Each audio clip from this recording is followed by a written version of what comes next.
Hi, and welcome to 30 with the Team. I'm your host, Blair Malestravich. In this next half hour, we will be discussing 3 topics with my amazing guests that I have with me today. We'll talk about just our Shaw team right now.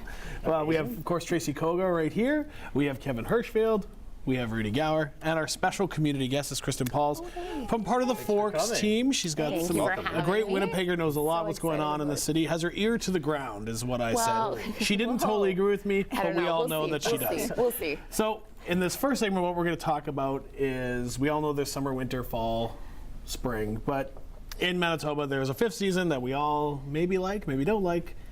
Construction season. Who likes construction? Who does? Besides, if you work for a construction company, you like it, right? But besides that, who likes that? The Blair? economy likes the construction. Oh, okay. Here's the thing: without these construction, we're getting just right into it. Yeah. Without this construction season, our horrible roads will never get fixed. Yeah, They're still not going to get fixed. Okay. You know what the big thing is? Till 2019, I know. rapid transit. So the rapid transit No issue Pembina Highway. that Tracy is talking. Alternate Tracy routes. is talking about is the underpass, the Jubilee underpass, which is going to be under construction until, like she said, 2019.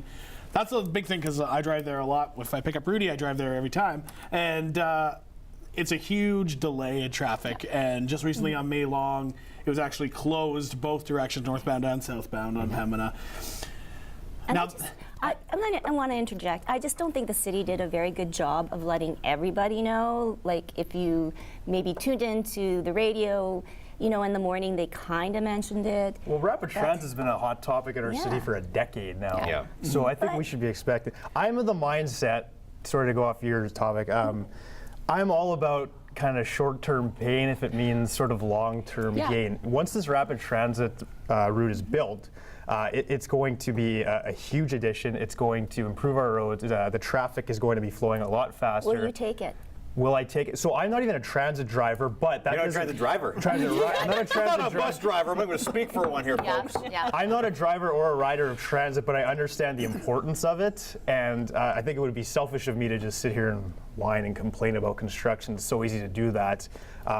So I think it would be selfish of me to say that. I understand how important I think this project is for our city. So if it needs me to take an alternate route once in a while, like I'm all about that. If it means what's You best didn't for our answer my city down the question. road. Once it's built, will you be on that rapid transit taking it daily? Who knows? Maybe I won't be able to afford a car in 2 years or something.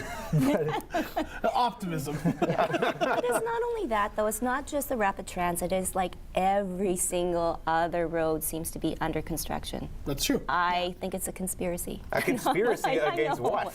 Against, okay, it's rapid transit season. There's going to be construction. Let's start working on all the little curbs. There is a and lot of alleyways. construction right now close to each other. It is That's a problem little bit. with our climate, though, in that Winnipeg is probably in the worst part of the world, in that the freeze and the thaw ruins our roads, and so we have to fix them a lot, which sucks. And Winnipeg and Manitoba is a have-not province, so we don't have a whole lot of extra income, extra cash that we can just like inject in there really quickly. If you go to a large center in the United States, even in like South Korea, I remember hearing my friend who lived in South Korea for many years, and they would do massive projects very, very, very quickly. Because they work overnight. But they work overnight, but not even only they work overnight, they have a lot more capital, they have a lot more invested in that infrastructure because there's a lot more people there too. Do you take transit? You know what? I tend to walk and bike. So the biking lanes have been a huge help at downtown. But where I live, I would say walking is easier for me. I like living in the core, but I do understand the same thing that you were saying about being able to have those accessible routes so that people can get to and from. And looking into the future, like, are we going to be driving cars as much is really a question that's starting to come up. Will these modes of transportation be able to allow people, because in bigger city centers, not everyone has a car. It's not a privilege, it's not a right. We feel, I think, as Manitobans, we have to have a car. We need to be able to drive I think everywhere. that's the mentality, right? Yeah. I mean, if you go into Europe, everything is so close. We're on the prairies. It takes hours to get anywhere. And it's also a problem with how the city was built, and it's kind of cursing us now. Many major centers are built up. We were built out, right? So I think, so if you had to look for one, I guess with the recent thing about the underpass being closed, or Pembina being closed, both directions, is they're doing something that's interesting, is they're working 24 hours. So that's exciting. That's exciting that we're moving towards Is that good though? Because I thought about this. Do we want that? Why don't Well, we? why? See, the 20. So in the United States, they tend to Yes. work 24 hours. Okay. Yeah. As far as safety is concerned, those sections of highways I've driven cross country numerous times are all well lit, and they're able to do more work because there is Yeah. less traffic. So in some ways, Yeah. it tends to be a lot Well, that's safer. that, And that there's would no start and stop of it too, which Exactly. also helps because I I think know. all the setup that needs to get done in order to start working and do your thing. that would be a just bring concern it- of mine. You mentioned it's well lit, but we've seen some incidents in the past here in Manitoba where construction workers are seriously injured, and That's you just get during the day. It can happen anytime. Yeah, but you but get- they're not properly trained. That's the whole thing is Well, that when you go into the drivers States, too. the drivers too, it's a whole mentality. And I think that if they did proper training with the drivers and with construction, we could work. That brings up two like good points, and actually lets me segue to the next thing that's important when we're moving into construction. One is you got to know your speeds. One, you can't afford the ticket if you get it, if you're driving through a construction zone and you're going faster than what the speed limit is.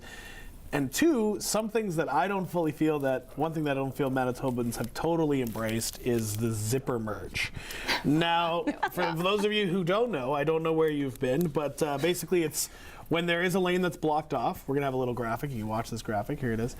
You can see that one of the lanes is blocked off by pylons. So that lane is closed. What they want you to do is pull all the way up to where the pylons are and then work your way in, like splice in between That traffic. you would be courteous to the person Courteous, that's coming, exactly. and you That's actually learn key. how to So it merge alternates. together. So it's a yeah. zipper. What's happening is people see the barricade down the road. They do what's called an early merge, which they move into traffic, which creates a huge long line of traffic. Whereas this way, everyone keeps moving. And statistics show that it's 40% less likely with a zipper merge to have. There's less accidents, there's less road rage, and there's less traffic. The concerning thing is when we did that test project here in Winnipeg, it was about a year and a half ago, they found from studies that not a lot of people were using it correctly. So that's a little concerning. So are we going to keep throwing this out? What can we kind of do to make sure people are understanding this more? I think a lot of it comes with if we need it, education. Yeah. And that with our public insurance, they have money set aside for billboards, for advertising, for many things that are good, or like stuff we've even heard of that just to remind us. Well, if we look for a great example of this is as I was looking up zipper merge for some video and graphics, so we didn't have to make them ourselves. I found this great one that was produced by a police station in the United States. I believe it was Kansas.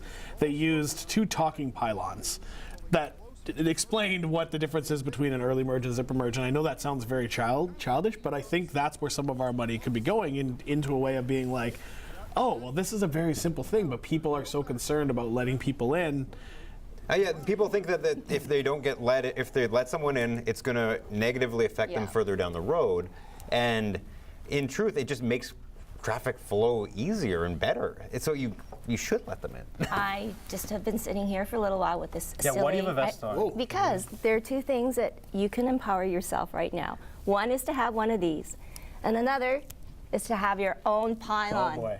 So you can Okay. What are you simply gonna do? step out of your I'm car, concerned. put the pylon down, and I tell you, people will move around it. Oh, so that's you're just gonna I like know, always I'm do just it. gonna So create my own I don't think that people should be. construction. Get out of your I'm going to tell this as a camera. I don't think people should be directing traffic themselves unless they are certified to do so. Tracy is bitter. Very fashion forward, though. I will say that. is. Very fashion forward. I like stands that. out in a crowd. Yeah, So I he think- does. the forks. I think the biggest thing is when you're out there this summer, just to sum this up before we go to break, is sadly construction is going to be a thing in our city. Hopefully they'll figure out a way to do it better. The biggest thing is be safe when you're out there. Be aware there are other Winnipeggers that are working. Be aware that there are other drivers out there. Take your time. Find alternate routes. Sadly, there will probably be delays, but just leave a little bit earlier. Long-term gain, folks. I'm telling you, Yeah. long-term Okay, gain. well, Kevin's. You're going to An see area him to on the learn to transit. be a little bit more courteous to the people around Oh, I you, know. because then we'll get there faster. Like you were saying, Yes. all working together, Yeah, we'll get there faster. You maybe break for 5 seconds, but it will hesitate you braking for like 5 minutes Yeah. later up the road. Yeah. All right, well, we'll be back in just a little bit.